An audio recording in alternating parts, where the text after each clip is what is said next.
Now serving hot coffee. And good Thursday morning, everybody. Thanks for joining us for Hot Coffee. Another spectacular day yesterday. Wow, we all love you. Jeff, over to you. All right, thanks, Yvonne. Continuing coverage now of today's special session to deal with the state's budget crisis. Lawmakers have some tough choices to make here as Connecticut tries to fill a $1.6 billion hole. And here to talk more about it this morning, political blogger Patrick Scully. Patrick, okay, the deadline really is tomorrow. That's when the new financial year starts, the new fiscal year starts. Today, they've got to decide if they're going to give the governor these unlimited powers.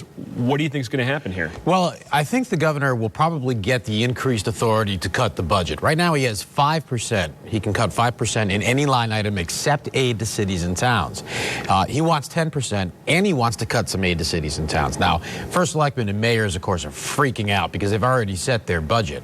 But I think in the end, the governor will get some authority, but there is some real reluctance to give him too much because it's the legislature's job to dispose of the budget and decide what's in and what's out. Britain will be at the Capitol today, and it's going to be an absolute zoo there throughout the day. So it's all happening very fast. So there's a lot of wild cards as to what's going to happen, but it's not going to get better either way. Some of the pushback you're hearing from legislators is that they're concerned they're being taken out of the entire process and the budgeting process.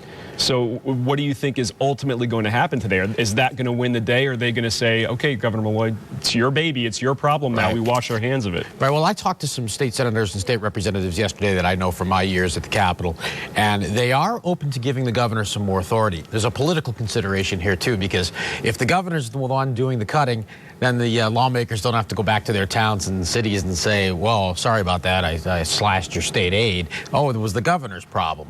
But there is some serious pushback as to how much authority the governor should have. And when the unions rejected that concession package, a concession package that just about everybody says was pretty reasonable. The Boston Globe called them greedy.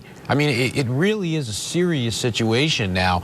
And the governor is now pushing back at the unions, trying to take away some of their benefits as contracts expire. Let's talk about the unions. An actual majority of voters in the union did pass. The unions essentially did pass this in terms of percentage of raw votes, but by their bylaws, it was voted down. But the unions haven't said yet that it's official, that it's voted down. You said there's some concerns about how the whole voting process took place. There's no question about that. I talked to 2 union members yesterday that told me that they knew a vote was coming, but they weren't told when and where to vote, and they didn't vote.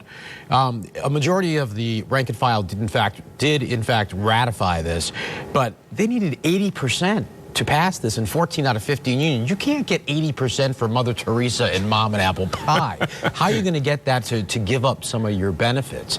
So, but the union leadership is saying, whoa, we didn't expect this. Let's hold off and see if we can have a do-over. I suppose we're going to be talking about this perhaps for a couple of weeks, if not months to come. That's right, and hopefully we're not going to have any sort of shutdown, though, of the state government like there is a threat of it on the federal level. So 4th of July should be fairly safe one way or the other. Beaches and the parks open. Beaches and parks should be okay. We can have a continuing resolution, an executive order from the governor if it comes to that. All right. Thank you, sir. I'm sure we'll be having you back to talk more about this. Hey, speaking of the parks, not a bad place to go this weekend for the Independence Day weekend because it's